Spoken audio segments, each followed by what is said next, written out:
Gracias primero a los que están aquí con nosotros acompañándonos y a los organizadores también por la oportunidad de estar aquí esta mañana. Bueno, antes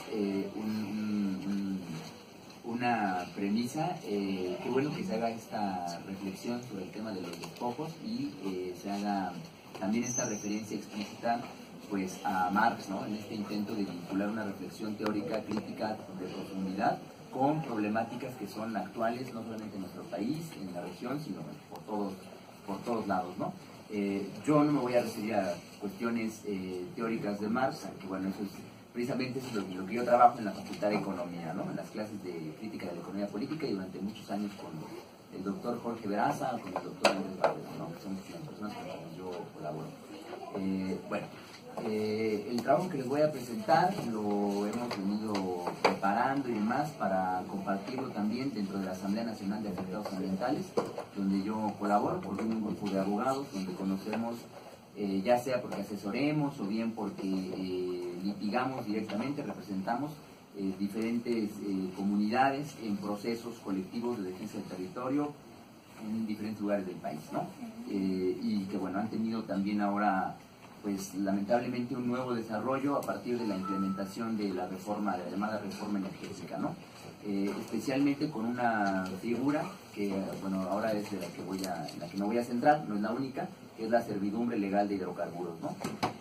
Al lado de la servidumbre legal de hidrocarburos, a raíz de la reforma energética, pues también hay otras figuras que voy a mencionar de paso nada más, pero que es muy importante que no perdamos de vista, ¿no? Como es ahora las evaluaciones de impacto social, que también están funcionando como mecanismos pues de documentación para el despojo, ¿no? Y la otra figura, junto con las evaluaciones de impacto social y con la servidumbre legal de hidrocarburos, que tiene que ver con todas las diferentes formas de ocupación previa de la tierra, ¿no? Que también están previstas ahora en la nueva legislación, que las comentaré muy de paso nada más.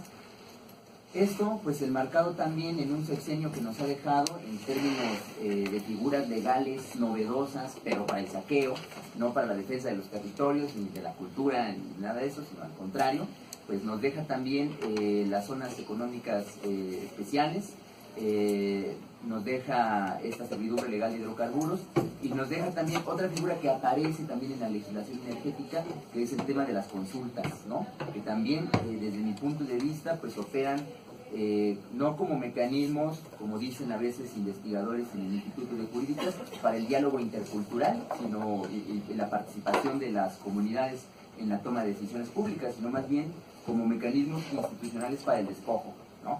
Bueno, un poco de eso, en ese marco es que se encuentra, ¿no? La presentación que yo les quiero hacer ahora. Bien, en primer lugar, el plan que yo tenía, se los voy a comentar de la forma más amena posible, en tanto que se pueda, traigo unas gráficas, y si no, bueno, lo voy platicando, ¿no? Me parece muy importante que ubiquemos la reforma energética de este sexenio, pues dentro de toda una trayectoria histórica de transformaciones jurídico-institucionales en nuestro país, ¿no? Sobre el Estado mexicano y especialmente, bueno, sobre diferentes normas, ¿no?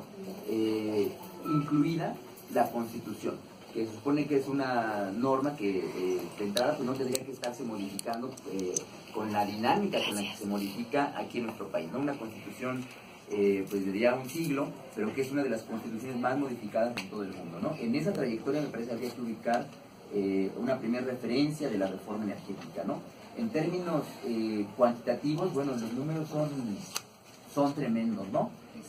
Hasta el día de hoy ha habido 232 decretos de reformas a la Constitución que más o menos han afectado ya casi 700, han implicado 700 modificaciones a diversos artículos de la Constitución, ¿no?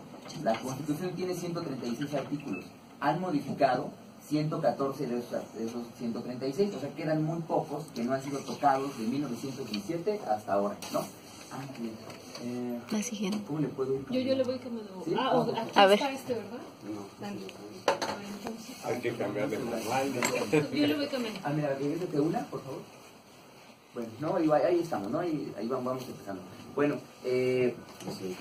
estas modificaciones a artículos han sido más o menos, ya van casi por 700 modificaciones a 114 de los 137 artículos.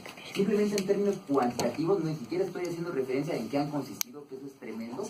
Bueno, simplemente en números, pues ya llama la atención, ¿no? Y sí amerita que vaya, que nos fijemos, ¿no? Que es lo que está ahí suscrito. Gracias. Bueno. ¿Qué significa esto en términos de porcentaje? Por ejemplo, bueno, 57.75% de los decretos, que son 134, pues han tenido lugar de los 80 para acá, del sexenio de Miguel de la Madrid hasta el sexenio de Peña Nieto, que pues, no termina de concluir, ¿no? Y todavía siguen haciendo reformas.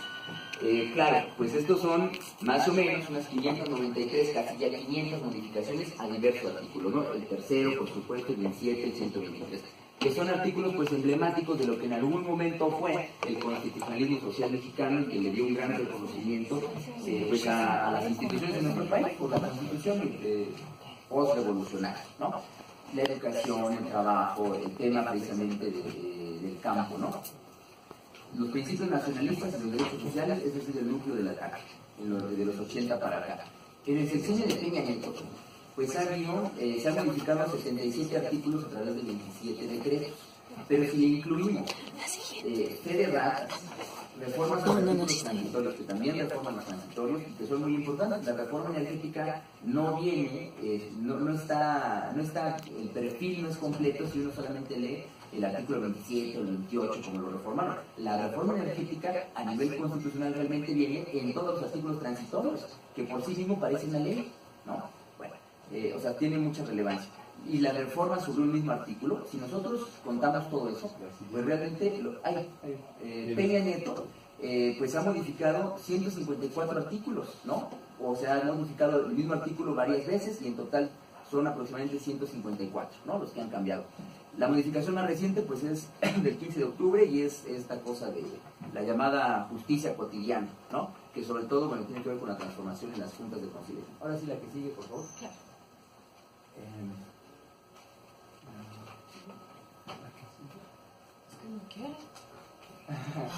Bueno, miren, bueno, la que sigue es una gráfica, ¿no?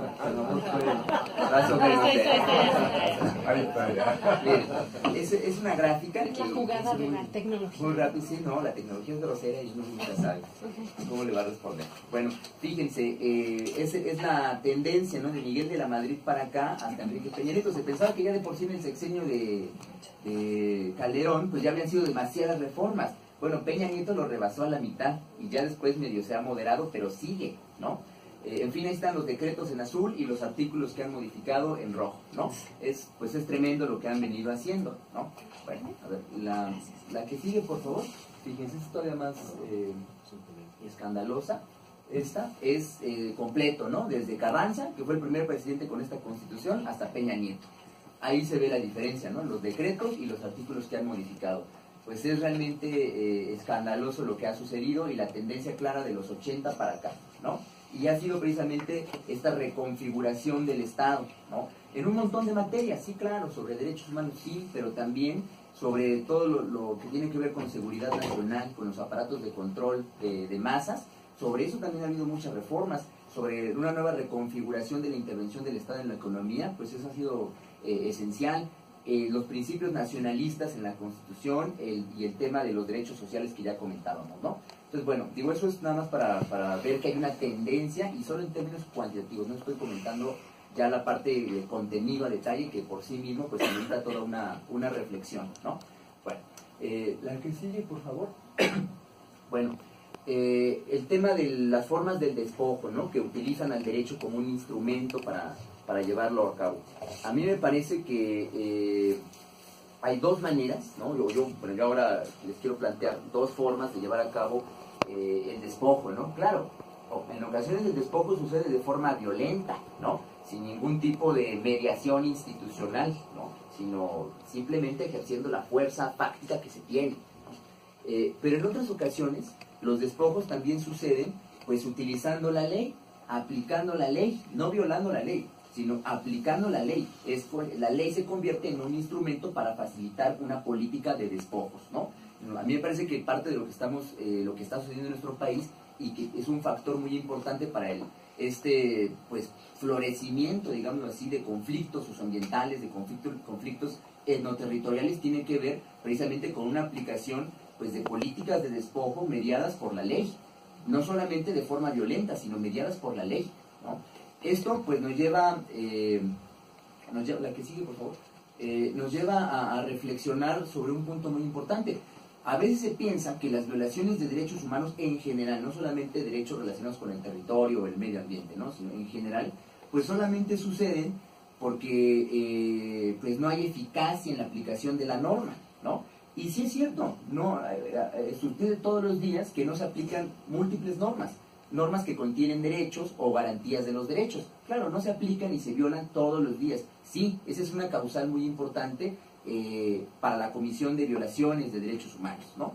Pero no solamente es eso, no solamente es, y lo digo porque hay muchas personas que piensan que tenemos un marco legal excelente, ¿no? Yo siempre lo escucho, ¿no? No es que nuestras leyes son buenísimas. Nuestro marco regulatorio en materia ambiental, la CEA, por ejemplo, en el campo de la energía, excelente, ¿no? Y nuestro marco institucional está a la vanguardia, en fin, el problema es que no se aplica. Y claro, pues no se aplica por corrupción, por falta de recursos, por lo que ustedes quieran, ¿no?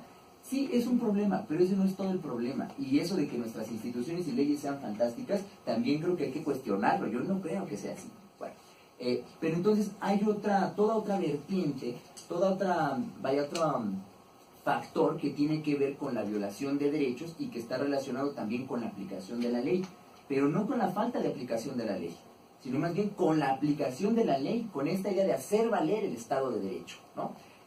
Porque, bueno, a mí me parece que los derechos humanos se pueden violentar no solo porque no se cumplan con las normas que contienen derechos o garantías de derechos, sino que los derechos humanos también se pueden violentar aplicando la ley, y precisamente porque se aplica la ley. ¿Cuál ley? Pues la ley que los gobiernos neoliberales han venido desarrollando ad hoc a los intereses que representan de los 80 para acá, durante más de 30 años. Han venido desarrollando toda una legislación, todo un marco institucional y jurídico que les permita facilitar políticas de despojo, saqueo, desnacionalización, privatización, desregulación, lo que ustedes quieran, ¿no? Pero es toda una legislación, normas, que han venido produciendo desde el poder y que han sido impuestas. Y que cuando se da todo este discurso de la vigencia del Estado de Derecho, la necesidad de aplicar la ley, la cultura de la legalidad, etcétera, pues bueno, lo que están diciendo es que hay que cumplir, pero con las leyes que ellos diseñan, que son leyes que al aplicarse violentan otras normas que contienen derechos o establecen garantías para esos derechos, ¿no? Entonces vivimos todo el tiempo en esa tensión, ¿no?, entre las normas que no se aplican y se viola derechos porque no se aplican, y las que sí se aplican porque están construidas ad hoc precisamente pues para permitir el despojo y en ese sentido violentar derechos, ¿no? Todo el tiempo vivimos en esa tensión y bueno, claro, lo que hay que hacer es defender aquellas normas que establecen los derechos y las garantías, que esas se apliquen, y más bien pelear por la no aplicación y la transformación de las otras o la abrogación de las otras, ¿no? Me parece que también en ese contexto es que hay que ubicar reformas como la energética y un montón más de reformas, ¿no? Digo, yo ahora voy a hablar nada más de esta, pero pues así podríamos pensar muchas más que seguramente conocen o han escuchado, ¿no? La que sigue, por favor. Bueno, qué mejor que ante todas las dificultades que se tienen para, pues para lograr los despojos cuando uno está violando la ley, como muchas veces sucede con las empresas, o incluso con estos grupos pues tan de la sociedad civil tan extraños como por ejemplo Antorcha Campesina, ¿no?, que siempre hay noticias de cómo trabajan, cómo operan. Bueno, es un problema que estén todo el tiempo violando la ley para conseguir sus fines. Bueno, qué mejor que modificar, tomar las instancias públicas desde las cuales se define la norma para desde ahí pues poder llevar adelante la política de despojos, pero ya con una legitimidad institucional y normativa, ¿no? Bueno, voy a avanzar, ¿no?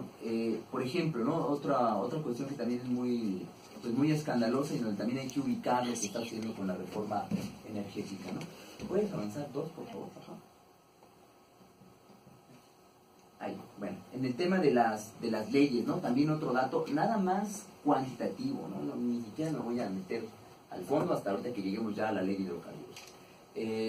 En nuestro país, si ustedes entran a la página del Congreso, hay un apartado, una pestaña que dice leyes federales, ¿no? Pueden ver ahí, actualmente hay 300, cada vez hay más, actualmente hay 300 normas que aparecen ahí, ¿no? Quitemos la Constitución.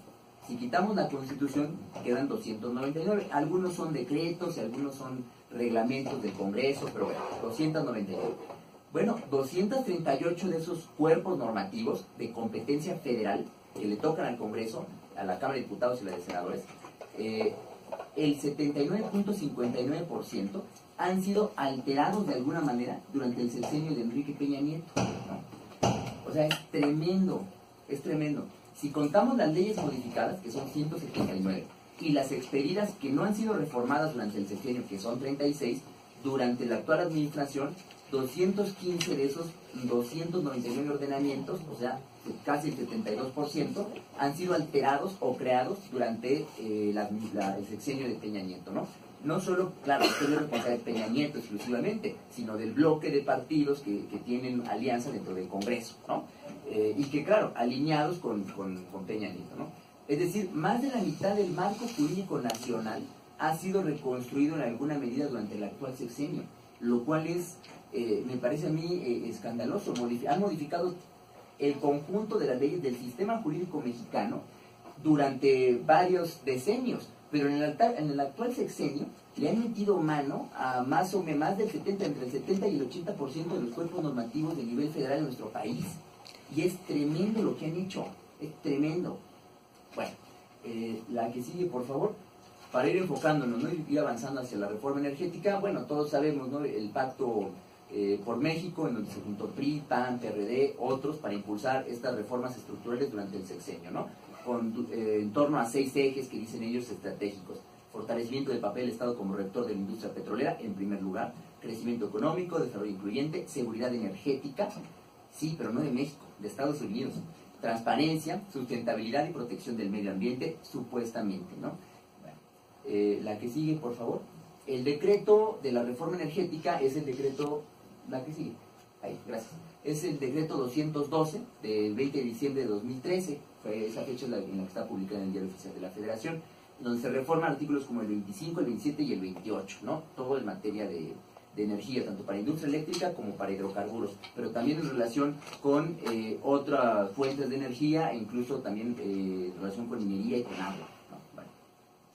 La reforma anula la exclusividad del Estado para garantizar el interés nacional, entrega la gestión energética a la dinámica del interés privado, a la vez que desnacionaliza la explotación del petróleo y la industria petrolera en su conjunto, así como el servicio de energía eléctrica, ¿no? Esto a lo mejor, bueno, ya se ha planteado, ¿no? La que sigue, por favor. Aunque no se privatiza propiamente ni Pemex ni CFE, ¿no?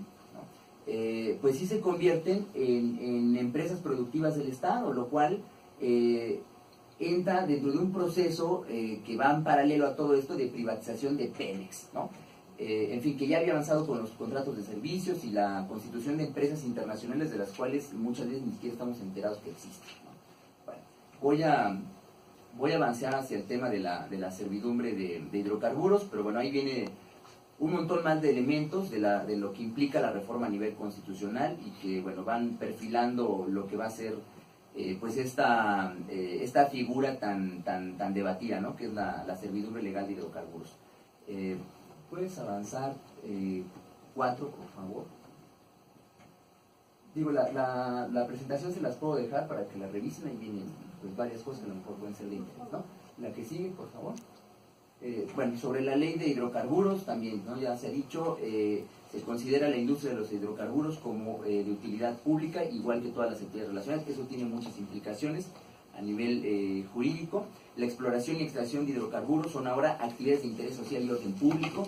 Esto es muy importante, por ejemplo, para efectos del juicio de amparo, porque las suspensiones no proceden cuando tú atentas, las suspensiones de los actos que tú le reclamas a autoridades no proceden cuando tú atentas contra el interés social y el orden público. Entonces, que metan esa declaración no es nada más retórica del legislador en la ley, es también para bloquear las acciones que los ciudadanos pueden llevar a cabo para defenderse, ¿no? Bueno, y por lo que tendrán preferencia sobre cualquier otra que implique el aprovechamiento de la superficie o del subsuelo en los terrenos donde haya depósitos, ¿no?, de recursos. O sea, se pone por encima incluso de la legislación en materia de minería, ¿no?, o de agua, o incluso por encima de este acceso preferente que tendrían las comunidades indígenas según el artículo 2 a los recursos naturales que estén dentro del territorio, ¿no? En fin, hay toda una rejerarquización de qué es lo más importante y lo que prevalece. Lo que prevalece son los hidrocarburos. Bueno, la que sigue, por favor. Pues la figura que más ha llamado la atención por lo que implica, pues es esta precisamente, la servidumbre legal de hidrocarburos, ¿no? Pero hay otras, ahora no nada más las menciono: la ocupación temporal, la figura de la intervención, y la otra que es ocupación o afectación superficial, ¿no? La que sigue. Fíjense, la servidumbre legal de hidrocarburos, la figura de la servidumbre sí existe en el derecho. Desde los romanos es que viene esa figura y está reconocida en el Código Civil, incluso en materia agraria también, en fin, ¿no? Es una figura antiquísima que tiene que ver, son servidumbres de paso, por ejemplo. Cuando los terrenos son contiguos y uno no le permite la salida al otro, el que tiene la salida hacia el exterior está obligado a permitirle la salida al que no tiene, ¿no? Por ejemplo, eso es.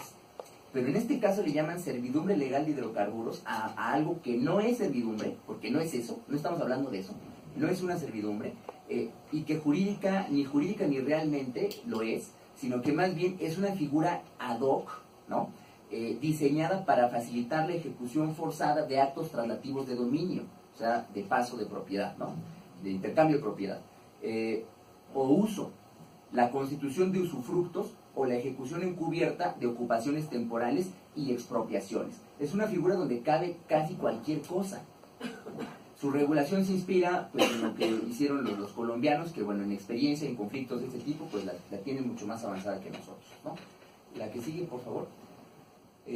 La servidumbre legal de hidrocarburos comprende derecho de tránsito de personas, de transporte, conducción, instalación y almacenamiento de materiales para la construcción, instalación o mantenimiento de la infraestructura o realización de obras y trabajos necesarios para el adecuado desarrollo y vigilancia de las actividades amparadas por virtud de un contrato o asignación. O sea, todo lo que pongan, todo lo pueden hacer, todo lo pueden hacer, así como todas aquellas que sean necesarios para tal fin. Pueden hacer lo que sea con los territorios que designan, ¿no?, que ellos delimitan. Pueden hacer lo que sea, y es muy difícil pelear, resistirse a eso. Ahorita vamos a ver, la figura de la servidumbre precisamente no te da para dónde, es sí o sí, más tarde o más temprano, pero sí, ¿no? La que sigue, por favor, es un esquemita. Se supone que dicen Miguel Carbonell, por ejemplo, dice, muy chistoso, que la ley de hidrocarburos en este caso establece un marco de negociación, ¿no?, donde se permite un diálogo intercultural y donde se respetan los derechos humanos de la población, ¿no?, que tuvo la fortuna de tener hidrocarburos en su terreno. Sin embargo, a mí me parece más bien que ese marco de negociación lo que hace es garantizar el despojo y saqueo impunes y a bajo precio, pues, del territorio nacional y sus riquezas, ya no solamente de los particulares o de la propiedad social, sino veámoslo en términos nacionales, del país, ¿no? Bueno, ahí hay un pequeño esquema del procedimiento. La que sigue, por favor, porque hay otro que es un poquito más, a lo mejor es más claro el otro. Bueno, es el mismo esquema, pero en otro formato, ¿no? Todo comienza cuando la empresa descubre que en un terreno hay algún recurso que puede ser de su interés. Y entonces tiene la obligación ahora, en la ley y en el reglamento, de ir y tocar la puerta, ¿no? O sea, Shell, con los representantes de Shell, van y tocan tu puerta, del campesino, del comunero, ¿no? El miembro de una comunidad indígena, él dice: oye, pues soy representante de tal empresa, no sé qué, tú tienes la fortuna de que aquí hay recursos, ¿no?, y estamos interesados, te notifico y te dejo este aviso. Y después de haber hecho eso, es una formalidad que establece la ley, tienen que ir y reportarlo a la SEDATU, tienen 15 días para ir y decirle: oye, yo ya le dije, él ya está enterado que le va a tocar, ¿no? Entonces, si tú tuviste la fortuna, pues ya, van y te reportan con SEDATU y te marcan. Y ahí es donde empieza el problema, porque, bueno, ellos inician un proceso que es lo que llaman la negociación, en donde, bueno, si hay acuerdo, ¿no?, entonces la autoridad judicial puede sancionar ese acuerdo como cosa juzgada. La cosa juzgada resulta después de un proceso judicial. Aquí no hay proceso judicial, aquí hay un acuerdo entre la empresa transnacional, Shell o BP o quien quieran, y un miembro de una comunidad indígena, ¿no?, que tuvieron un diálogo entre partes iguales, dicen ellos. Y entonces ese convenio lo va a sancionar un juez y es cosa juzgada. Que sea cosa juzgada quiere decir que no se va a cuestionar más si está bien o está mal. ¿Sí? La cosa juzgada resulta de un juicio, pero eso es un acuerdo que se sanciona como cosa juzgada según dice la ley, ¿no? Así está. Y ahí termina, ya no hay más que hacer, ya no hay más que hacer, ¿no? Si la gente se pone de acuerdo ahí, ya no hay más que hacer. Luego, ¿qué pasa si la gente se resiste? Van, le tocan, le ofrecen y dicen no. Bueno, entonces, si pasan 180 días naturales son, y no hay acuerdo, la empresa no logra convencer al ejidatario, al comunero, al líder indígena, lo que ustedes quieran, pues entonces tiene dos opciones, ¿no? Que son las dos vías para constituir una servidumbre de hidrocarburos, la vía administrativa o la vía judicial, ¿no? En el caso de la vía judicial, puede promover ante la autoridad judicial, que es un juez agrario, o bien un juez de distrito en materia civil, son las dos opciones, según sea el sujeto, ¿no? Si es propiedad privada, pues es el juez de distrito en materia civil. Si es campesino o núcleo agrario, pues es el tribunal agrario, ¿no? Tribunal unitario agrario. Bueno, promueve ante la autoridad judicial, que es uno de estos dos, la constitución de una servidumbre legal de hidrocarburos. Y el juez abre el proceso, y si el juez ve que todo está en orden, declara la constitución de la servidumbre legal de hidrocarburos y terminó, ¿no? O sea, terminó con la oposición porque el juez declara y de nuevo tiene nivel de cosa juzgada. Bueno, pero tiene otra opción, si no le gusta el juez, puede ir con la SEDATU y le solicita una mediación, ¿sí? En esta mediación, la SEDATU pues otra vez insiste en las negociaciones, de mejora, le facilita, en fin, ¿no? Ofrecen obras, todo esto, ¿no? Y les digo, bueno, eso ya ha pasado, ¿no? Aquí en el país.